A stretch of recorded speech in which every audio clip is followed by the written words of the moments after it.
यहाँ गिलहरी की तरह हम भी लगे हुए हैं। और सुचिता जी आज हमारी लास्ट स्पीकर होंगी, आपको सुन लेते हैं, उसके बाद फिर इसको एंड करेंगे। सुचिता जी।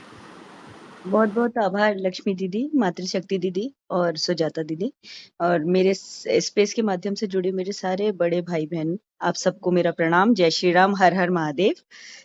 बिल्कुल सही कहा, फ्रॉम वोट बैंक पॉलिटिक्स हम अब रिप्रेजेंटेटिव ऑफ मासेस की तरह अपने नेता को देखते हैं और आदरणीय मोदी जी ने हम सबको अपना परिवार समझा है सदैव से, और वो सदैव से कहते आए हैं कि मैं सेवक हूँ, मैं तुम्हारा नेता तो हूँ ही पर प्रधानमंत्री नहीं, मैं एक प्रधान सेवक हूँ। और उन्होंने ये करके 10 वर्षों में दिखाया भी। और जब लक्ष्मी दीदी हम जमीन पे जुड़े हुए, जैसे आपने कहा कि हम सब कार्यकर्ता हैं, तो जब जमीन पे पहुंचते हैं तो हमें प्रचार नहीं करना पड़ता है। अगर मोदी जी का नाम ले लें, भाजपा तो पहचान है ही हमारी, पर अगर भाजपा का नाम ना लें और मोदी जी के बारे में किसी से उससे पूछा जाए, तो वो पलट के अपनी तरफ से वो 10 बातें हमें गिना देते हैं, जो विकास की धारा को बताते हैं कि किस तरह से निरंतर गंगा की तरह हमारी विकास बह रहा है। और ये अक्रॉस द पार्टी लाइन भी है, और मतलब राम मंदिर के बाद में तो लोगों का विश्वास अटल हो गया है, क्योंकि हमसे सदैव यही पूछा जाता था, मंदिर वहीं बनाएंगे, तारीख नहीं बताएंगे, और ऐसे कर करके हमें बहुत चिढ़ाया जाता था। पर अब जब तारीख भी देख ली, जब हमने संस्कार के साथ में टेक्नोलॉजी भी देख ली, तो प्रत्येक व्यक्ति को लगता है कि उनका रिप्रेजेंटेशन हो रहा है। और वोट बैंक पॉलिटिक्स कर करके वाकई विपक्ष ने ऐसा कर दिया है, गरीब को गरीब ही रखा है, 70 वर्ष तक उनको गरीबी में धकेला है, झूठे वादे किए हैं। और मैं पिछले दिनों तो जिस तरह से मुस्लिम भाई बहनों से मिली, तो उनका मतलब एक ऐसा मत था मोदी जी के प्रति जो बहुत चौंकाने वाला और बहुत सराहनीय था। वो कहते थे कि हमारे बच्चों को अगर बिगाड़ दिया जाएगा तो हमारे परिवार का भविष्य खराब होता है, ना कि किसी एक नेता का या किसी पॉलिटिकल पार्टी का। मोदी जी ने हमारे को संबल देने की कोशिश की है और हमारे को स्वास्थ्य सुविधा दी है, हमारे को घर में छत दी है, हमें इर्रेस्पेक्टिव ऑफ ये सारा जो सेकुलरिज्म का नाम का ढोल पीटा जाता है, उसके अलावा उन्होंने बहुत सारा सहयोग किया और उसमें सबको सशक्त किया गया है। और यही बात ओबीसी के बारे में भी थी, एससी एसटी और उन तबकों को जैसे कि दूसरी पॉलिटिकल पार्टी अलग करके देखना चाहती है, वो लोग राष्ट्र के निर्माण में स्वतः जुड़ चुके हैं और विकास की धारा को बहते हुए देख के वो प्रभावित हैं हमसे। ये वाली बात बहुत अच्छी है और ये एक हमारा अचीवमेंट रहेगा माननीय मोदी जी के नेतृत्व में, माननीय अमित शाह जी के। जहाँ ड्रग्स की बात होती है तो अमित शाह जी ने उसका जो निराकरण किया है वो बहुत अच्छी तरह किया है।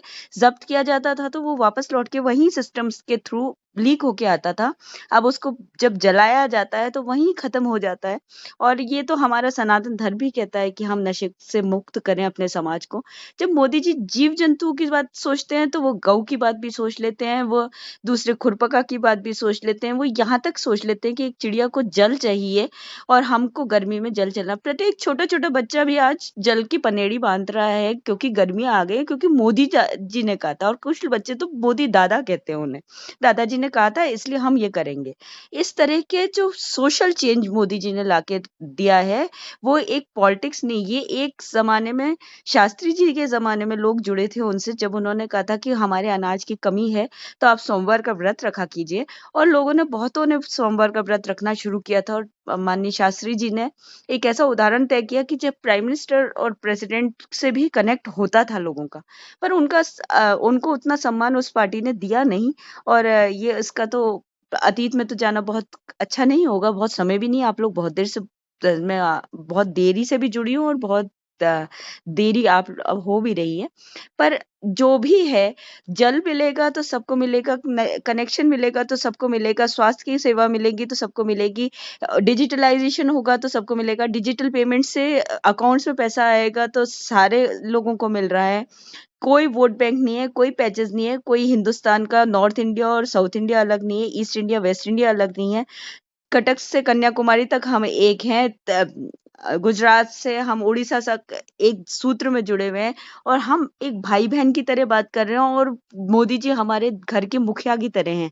ये सबसे बड़ी बात है एक राष्ट्र की प्रगति के लिए कि सारे राष्ट्र भक्त एक होकर ये सोचने लगे कि हम अपने स्वयं से बढ़कर समष्टि की ओर बढ़ें, हम अपने देश को आगे बढ़ाने के लिए क्या अपना योगदान कर सकते हैं, और हर व्यक्ति गिलहरी प्रयास कर रहा है, हर सिटीजन कर रहा है। कुछ लोग रुष्ट होते होंगे, कुछ वोटिंग परसेंटेज डाउन आने से लोगों ने कयास लगाना शुरू किया है कि भाजपा पीछे पिछड़ रही है, पर ऐसा नहीं है। एक तो वोटिंग छुट्टी वाले दिन हुई है, उसकी वजह से थोड़ा सा प्रॉब्लम हुई है, और दूसरी बात ये कि जब राम को नकारा गया तो प्रत्येक सनातनी के मन में ये आया है, जो चाहे वो कांग्रेसी हो चाहे वो कम्युनिस्ट हो, कि हमारे आराध्य के लिए इनके मन में कोई स्थान नहीं है। इनको अगर निमंत्रण मिला जाता है तब भी ये उसको नकार देते हैं, तो ये कितना बुरा सोच रहे हैं। और जहां आप इक्वल डिस्ट्रीब्यूशन ऑफ रिसोर्सेज करके और दूसरों की संपत्तियों पे अधिकार जमाने की बात करने लग गई है कांग्रेस, इस तरह की बातें वो फैला के क्या कहना चाहती है, जैसा कि माननीय मनमोहन सिंह जी ने कहा था कि minorities have the first right. इस बात से ना कोई माइनॉरिटी खुश होती है, ना कोई और मेजोरिटी तो होगी ही नहीं खुश। माइनॉरिटी को भी अपना अधिकार चाहिए, दूसरे का अधिकार मारने को उनकी कोई इच्छा नहीं है, और इस बात को समझना होगा सारे नेताओं को। मोदी जी ये समझा रहे हैं, उन्होंने एक कल्चर को बदल दिया है।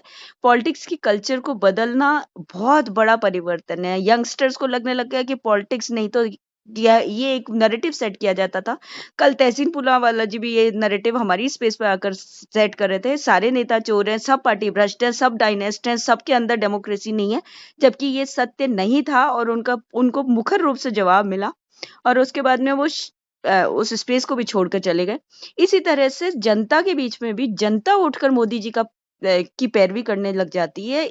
हमारे को कार्यकर्ताओं को उतना प्रयत्न नहीं करना, बस कार्यकर्ताओं को ये है कि वोट के लिए प्रोत्साहित कर दें, और वोट अगर पड़ेगा तो निश्चित रूप से, जैसे कि नंदलाल भाई साहब कह रहे थे, 40% नहीं 80% मार्क्स से हमारी सरकार पुनः बनेगी। प्रत्येक जगह कमल खिल रहा है और खिलेगा। एनडीए में जो भी प्रतिनिधि है उस सीट पे जनता ये देख रही है कि वहां मोदी जी का चेहरा है, और सब मोदी जी को मजबूत करने के लिए, उनको पूर्ण रूप से उनका सहयोग करने के लिए जुटे हुए हैं। मैं अपनी बात को यहीं वाणी को विराम देती हूँ, मैं काफी बोल चुकी हूँ। लक्ष्मी दीदी आपका बहुत बहुत आभार, मातृशक्ति दीदी आपका भी, सुजाता बहन आप सबका, प्रीति दीदी, इंदु दीदी, आप सब जो साथी जुड़े हैं, मैं सबका नाम नहीं लूंगी। जय श्री राम, हर हर महादेव, वंदे मातरम, शुभ रात्रि दीदी, बहुत बहुत आभार आपके साथ जुड़ने का। जी, बहुत-बहुत धन्यवाद आपका। सभी लोग जुड़े, सबका बहुत-बहुत आभार, बहुत-बहुत धन्यवाद।